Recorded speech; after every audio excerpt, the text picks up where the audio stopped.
Amis du basket et des Panthers en particulier, bienvenue dans Panthers le Mag. Et dans ce 4e numéro, on vous emmène encore un peu plus loin au cœur de la vie des Panthers. Au programme de ce mag, l'effet marquant du 3e match du 2e tour de Division 1 féminine, les Panthers recevaient Namur Capital.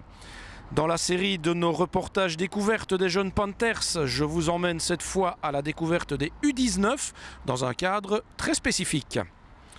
Et nous terminerons par notre traditionnel portrait décalé et pour ce faire, nous irons rendre visite à Laura Anquet.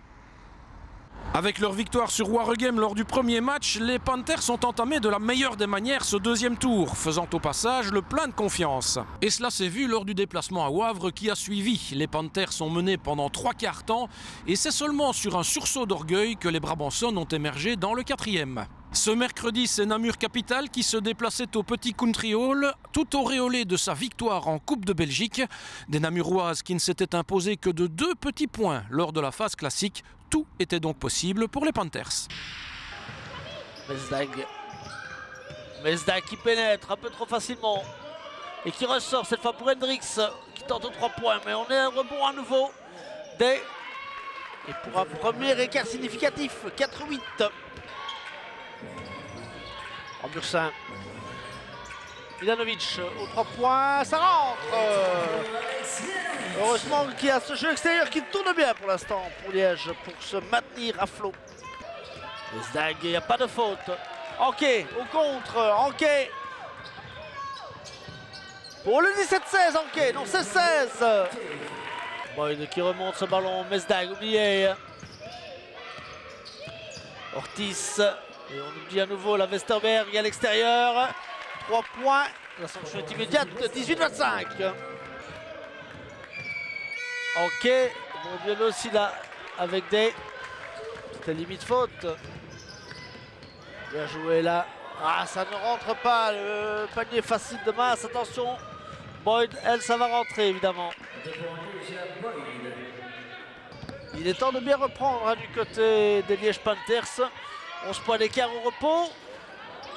Et ici le blond a quand même le rebond et loupe l'immanquable. C'est un petit peu à l'image de ce match jusqu'à présent. Alors que de l'autre côté, on va profiter évidemment de faire tourner ce ballon pour trouver la joueuse la mieux placée pour marquer 2 points. C'est facile. 26-39.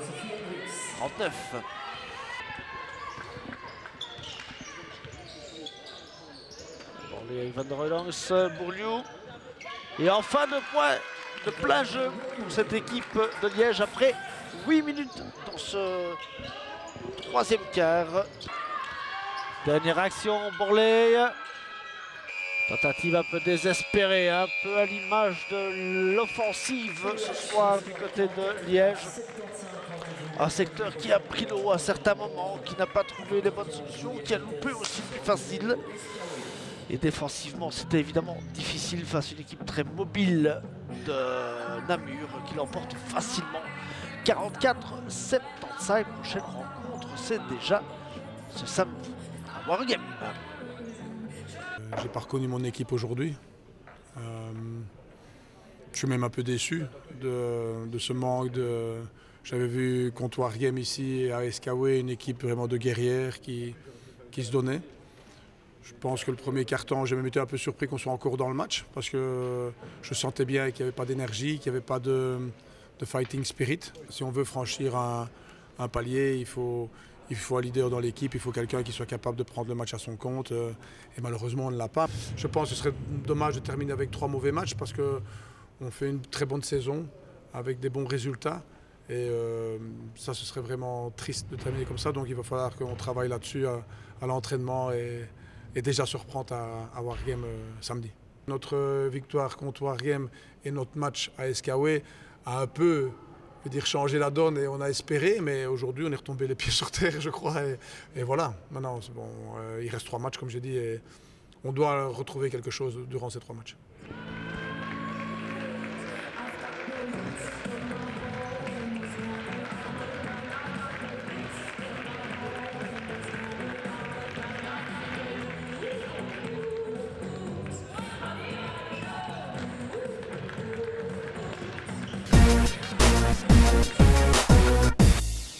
Dans la série découverte des jeunes Panthers, nous vous avons déjà présenté les U14 et les U16. Avec les U19, on arrive déjà aux portes de l'équipe première. Alors en route pour ce reportage réalisé lors de leur finale de la Coupe AWBB, c'était là aussi contre Namur. Samedi 10 mars, finale de la Coupe de la WBB. Les U19 de Liège Panthers ont surclassé Namur. Victoire sans appel, 89-50. Et une coupe de plus au palmarès du club. Il faut dire que cette équipe tient une place pivot dans la galaxie Panthers. Les U14, c'est la découverte. Les U16, l'apprentissage des valeurs. Et les U19, c'est l'aboutissement justement de tout ça. L'objectif, c'est qu'elles soient là, presque le plus haut qu'elles pourront un jour jouer, quoi. Donc, quand une fille quitte les U19, il faut vraiment qu'elle ait joué en D1 pour arriver en D1. Et je pense que si au terme des U19 CR1 son niveau, voilà, je pense que ce sera compliqué d'aller vraiment plus haut, quoique. Oui, vous avez bien entendu. Et c'est d'ailleurs cela qui fait des U19 une équipe pivot. Les jeunes Panthers qui y évoluent goûtent aussi régulièrement à la première régionale, voire même à la division 1. Certaines d'entre elles sont d'ailleurs déjà taulières en national, à l'image d'Emeline Leblond ou d'Eva Ambursin. Des joueuses qui retrouvent toujours les U19 avec bonheur et pour toutes sortes de raisons. Quand en D1, justement, on ne marque pas, venir en cadette, c'est peut-être un peu plus facile, donc on reprend confiance. Rester avec des filles de notre âge, c'est important aussi, parce qu'en Division 1, on joue beaucoup avec des plus grandes. Et du coup, c'est sympa aussi de jouer avec des filles de notre âge et contre des filles de notre âge aussi. Quant à celles qui ne goûtent pas encore à la D1, elles aussi voient d'un bon œil le retour dans l'équipe des plus routinées. Elles ont une expérience en plus que je n'ai pas, donc elles ont beaucoup de choses à m'apporter. Et j'arrive à prendre exemple sur ces filles-là et j'aime bien regarder ce qu'elles font de mieux que moi afin de savoir m'améliorer. Elles ont l'habitude de se combattre à un autre niveau, à un autre physique surtout. Et même si on a le même âge, par exemple avec Charlotte, Manon, on peut toujours aller prendre quelques conseils qu'elles ont eu grâce aux filles de la D1 et elles nous les retransmettent. Et les résultats suivent. Les U19 dominent leur championnat de la tête et des épaules. 16 victoires en 16 matchs, 1500 points marqués pour seulement 697 concédés. Et puis cette coupe, remportée avec 39 points d'écart, mais surtout, évitez de prononcer le mot tabou, facile. L'écart justement montre qu'on s'entraîne bien en D1, on s'entraîne bien en R1 et que justement on a notre place et on vient le prouver en cadette. En U19, c'est surtout pour apprendre à faire des choses qu'on fait moins en R1 et en dame. Et donc ça nous permet de pouvoir tenter de nouvelles choses. C'est là où on entraîne nos mouvements, où on prend confiance, parce que c'est beaucoup plus facile, on prend nos shots beaucoup plus facilement. Et donc c'est vraiment pour nous mettre en confiance, pour s'amuser, pour aussi, parce que le basket c'est tout d'abord du plaisir et c'est pour un peu relâcher la pression, parce qu'il y a beaucoup moins de pression en cadette. La pression, tiens donc, on l'avait presque oubliée celle-là. Et pourtant, en U19 aussi, c'est elle que les Panthers apprennent à apprivoiser. La base tactique et collective construite dès les U16 est connue des joueuses. Le travail spécifique est donc ailleurs. La force mentale, on doit la travailler. Parce que dans des matchs comme ça, il faut être au rendez-vous. Il y a des filles qui sont très bonnes au quotidien, mais il faut être là au rendez-vous. Et ça, c'est quelque chose qui se travaille mentalement. Un travail qui débouche immanquablement sur la victoire, car comme le dit si bien Charlotte, on n'est pas obligé de gagner, mais ça devient presque une obligation de gagner. Ouais. Il est une autre rumeur qui circule. Les Panthers U19 seraient là pour remporter des titres. Vous confirmez, Fabienne ? C'est sûr. Apprendre à jouer au basket, il faut apprendre à s'entraîner, mais il faut aussi apprendre à gagner. Et donc, dans ce genre de match où on joue des finales, c'est justement là qu'on travaille tout ce qui est force mentale, gestion, vraiment la gestion mentale, et pour pouvoir aussi être prête dans des matchs de division 1, quoi. Apprendre à gagner, habituer les joueuses à gagner, à aimer cela et à ne vouloir que cela. C'est ça aussi le secret du succès des grands clubs, quel que soit le sport d'ailleurs. Générer une culture de la gagne en véritable état d'esprit. Ce serait donc ça aussi l'objectif en U19, capitaine ? Il y a gagner, mais il y a aussi la manière de gagner.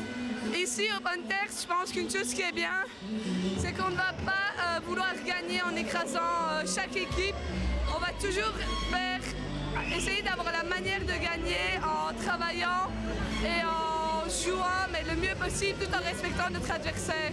Dans les valeurs des Panthers, on dit toujours on doit avoir du plaisir de gagner, mais on ne doit jamais avoir du plaisir de battre l'autre. Voilà, ça c'est l'ADN des Panthers. On doit vraiment mettre tout en œuvre pour gagner, mais c'est pas pour écraser l'autre. Et ça, c'est une dimension sportive qui est fort importante. Donc, si je résume, les U19 forment des joueuses à gérer la pression et les moments clés pour remporter des matchs, y compris à un niveau supérieur, que ce soit en régional ou en division 1, ce qui pourrait quand même susciter des appétits. Si après elles sont demandées par des clubs qui ont plus d'ambition que nous, ben, tant mieux, c'est une victoire aussi, quoi. Nous, on n'est qu'un maillon. Un maillon dans la formation sportive des jeunes Panthers, voire même davantage. Le basket, c'est aussi une école de la vie, c'est aussi quelque chose qui va permettre à nos filles d'être épanouies plus tard dans leur vie personnelle, dans leur vie professionnelle. On veut qu'elles gagnent, on veut que ce soit des battantes, mais ça leur servira aussi plus tard.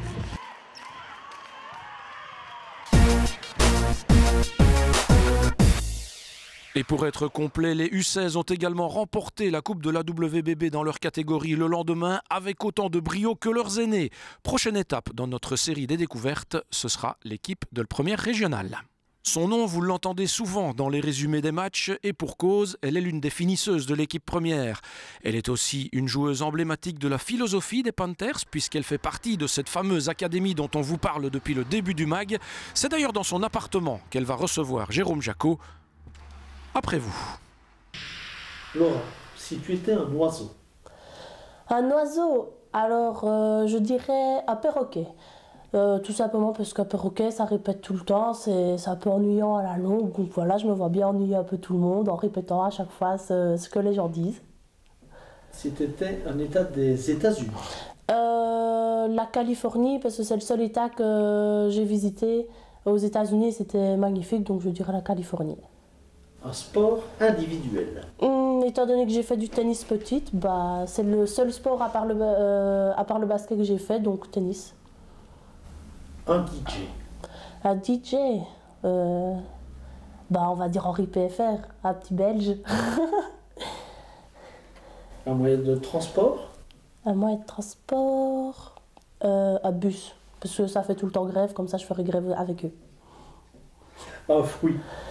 Un fruit, on va dire, allez, une orange. Je sais pas, j'aime bien les oranges, donc pourquoi pas une orange. Et un monument international.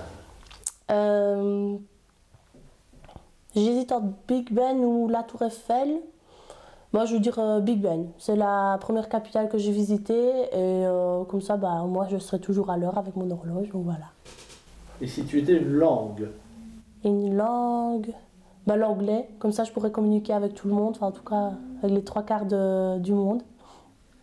Et si tu étais une période historique à laquelle tu aurais voulu vivre? Je dirais les années 50. Enfin, je sais pas si vraiment c'est une période historique, mais les années 50, ça devait être bien, la mentalité, etc. J'aime bien. Et finalement, si tu avais été une émission TV? The Voice, d'office. Avec mes talents en chant, The Voice, c'est obligé. Oh non, vaut mieux pas. Franchement, pour vos spectateurs, vaut mieux pas. Allez, quelques notes. Non, là, c'est impossible. Franchement, c'est une très mauvaise idée. Et merci aussi à Laura de nous avoir accueillis chez elle. Pour le prochain MAG, on vous emmène dans un endroit encore plus particulier, mais chut, surprise.